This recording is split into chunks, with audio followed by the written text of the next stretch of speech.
another episode of HeadToHead Battles. Today is Tuesday, and what does that mean? It means we're doing a deck profile. Today we are doing True Dracos, because on Friday we're doing a live duel against JoJo, and I can't actually tell you what he's playing, but if you come in Thursday, you can see what deck he is playing, okay? So, let's get straight into it. Nothing crazy out here. As you can tell, we're playing Masterpiece. Unban my boy Masterpiece. No, we're not playing Masterpiece. I just had to do that though for the memes. Okay, anyways, we're playing one Dynamite because that's all we are allowed to play. Dynamite has a really good effect, or all True Draco monster cards have an effect where when there is a card activation on the other side of the field, you can activate their effects. So Dynamite will help you search a True Draco trap card straight to your hand or activate it. You can just straight up activate it. It's amazing. Okay. Next we have one Metaltron. These are the one-of monsters in the deck. Metaltron basically requires 3 tribute summons, but Metaltron is unaffected by the cards that were tributed. Okay. Next we're running 3 Ignis Heats because that's what we are allowed. And Ignis Heat basically, when it gets activated due to an opponent's card activation, it allows you to activate a spell card straight from your deck or add one to your hand. Okay. Next, we're running 3 Majesty Maiden, the True Draco Caster. Same thing, but this monster basically, when it gets tribute summoned, right, it's on the field, and when your opponent activates any card, it could be anything, right? You can get a True Draco monster or True King monster from your deck to your hand. You can't special summon it though, that's the one caveat, if you may. Now, for the spell cards, running 3 Dragonic Diagrams. These are our main field spells, and I'll tell you why I said main, okay? Yeah, Dragonic Diagram. Kind of a multi-affected field spell. So number 1, all your True Draco and True King monsters gain 300 attack, 300 defense, right? That's pretty good for a deck that doesn't really run big monsters. Secondly, if your True Draco monsters are targeted for battle, and let's say, it is in a position to be destroyed, your Dragonic Diagram will give it 1 layer of protection, okay? For its main effect, what you can do is you can activate Dragonic Diagram to pop a card on your side of the field, which in turn will help you pop a card on your opponent's side of the field. And I'll tell you why. Alright, so next we're running 3 copies of True Draco Heritage. Okay, so let me tell you why this deck is so good. First of all, True Draco Heritage says, for the number of True Draco or True King cards, monsters, traps, or spells that went into the graveyard, you can draw for that many, right? So let's say I sent 3, I can draw 3. Now for its secondary effect, it allows you to tribute summon more than once a turn, right? So let's say I tribute summoned once, because True Dracos, their cards allow you to tribute your spells, your continuous spell and traps to summon out, right? So that's my cost that I'm paying to tribute. So whenever a True Draco card goes from field to graveyard, it allows me to pop a card on the opponent's side of the field. So let's say I wanted to summon Majesty Maiden, right? I would tribute a True Draco Heritage, and then I can activate another True Draco Heritage to draw 1 because I dumped 1 to the graveyard. And I can activate its second effect to tribute summon again, right? So I can tribute summon another True Draco Heritage to summon a monster out onto the field, right? So that's basically the interaction of how True Dracos work. So next we're running 3 Disciples of the True Draco Phoenix.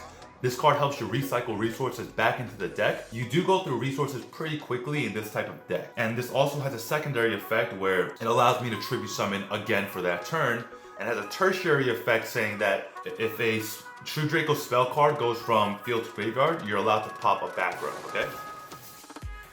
Next we're running 3 Card Demise. Because this is a back row heavy deck, there's a lot of times where you just kind of dump your entire hand onto the field, and Card Demise is your last card, right? So let's say you have a 5 card opening hand, you set 3, tribute 1, summon a monster, and activate Card Demise. That's basically an 8 card opening hand, right? But Card Demise, your opponent takes no battle damage. You can still conduct your battle phase, but your opponent doesn't take battle damage. That's really important. We're running 2 Pod Dualities. You know what it does. It's not a pot of greed, that's for sure. Next, you're gonna hate me for this. Don't flame me in the comments too much, but we're running 2 Mystic Minds. Because True Dracos, we're not pushing monsters out left and right. We're usually always at 1, okay? So Mystic Mind is kind of a card where if you are at a disadvantage, you play Mystic Mind until you wait long enough until you can garner the advantage for yourself, and you can make sure that you win the duel, okay? We're running terraforming at 1 because that's all we're allowed. But technically we have 6 total field spells, right? Like 6 total field spells available to us, right? We are running 1 Raigeki just because the card looks really nice in Secret Rare. And you never know when it'll come in handy, okay? You never know, like really, you never know. Now for our traps, we're running 3 True Draco Apocalypse. So what does this card do? A lot of people get confused. So they always have that primary effect of when it gets sent from field to graveyard, you can pop a card on the opponent's side of the field, right? So True Draco Apocalypse, being a trap card, allows you to pop a front row, okay? That's really important. So the first effect of True Draco Apocalypse, you can target another True Draco card on the field, right? You can dump it, and all the monsters on your opponent's side of the field, their attack gets cut by half, okay? So the second effect is pretty much the same as all the other ones. During your opponent's main phase, you can tribute summon, okay? All right, so next we have 3 Monarchs Erupt. This is our main floodgate in the deck. So we're not running an extra deck solely due to this 1 card, okay? So as you know, the Monarchs Erupt says that if you have no extra deck and you control a tribute summon monster, it's basically a one-sided skill drain. Like it's only a skill drain for your opponent, right? So this card is actually one of the greatest floodgates for this deck. All right, and you always want to see it. We're running 3 Solemn Judgment because we do need a good way to tell our opponent no. Okay, no means no. Okay, if I say no, I sacrifice a little bit, but no means no. Okay. Next, we're running 2 that can be only ones. We're not running a 3rd because we don't want to see this too often. When we need it, we need it. When we don't, we really, really don't. Okay. So there can be only one says that each player can only control 1 type of 1 monster, right? So I'm running all worm monsters, WYRM. So this also affects me. So there will be times where I see OTK potential and I need to take it. But if this card is on the field and I don't have Dragonic to pop it, there's no other way for me to pop it, all right? Next, we're running 2 Crackdowns. Crackdown, I feel like, is a very underrated card all the time. Like, it's really good. You can target any face-up monster your opponent controls and just take it to this, and bring it to your side of the field. You can't activate its effect or attack with it, but it's still a good way to stall and stun your opponent, okay?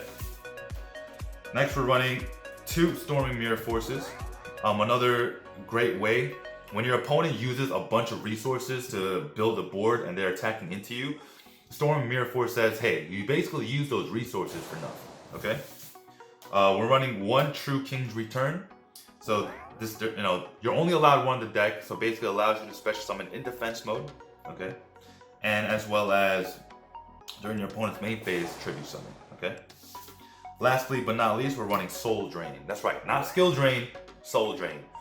We already have Monarchs Erupt as our Skill Drain, right? So what does Soul Drain do? Basically, if Skill Drain blocks the effects of on-field monsters, Soul Drain blocks the effect of the graveyard and banish pile. So that's why that card is so freaking good, okay? The combination of Soul Drain, Monarchs Erupt, and a tribute summon monster with Dragonic on the field, that's game right there, okay? So that's it for today's deck profile. I want to send one last message to JoJo.